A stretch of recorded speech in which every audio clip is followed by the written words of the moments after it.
Ayan, okay, yung coffee shop dito sa Clock Tower. You see a lot of paintings. Ako naman yung papanik. Ito, paakit na ako sa taas na to. Kaya dinadahan-dahan ko.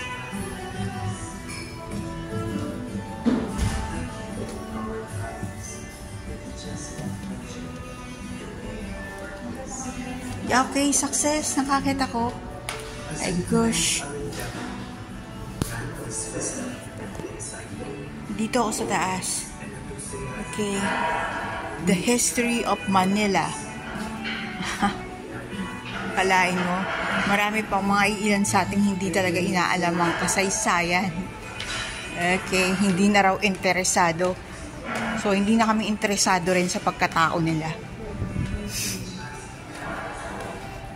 Ito ang dapat talagang pag-interesan eh.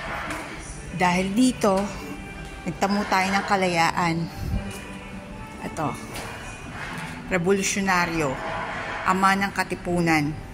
Ito si Andres Bonifacio, mga kababayan. Diba? Sasabihin natin, hindi na interesado ang karamihan dito. Hindi interesado, walang interesado, or bibihira lang ang interesado. Bibihira, hindi walang interesado. So, maling termino ang sinasabing walang interesado.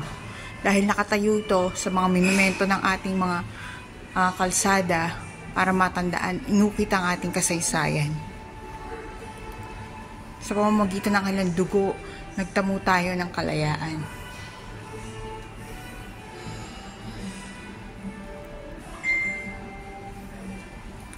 Look at this.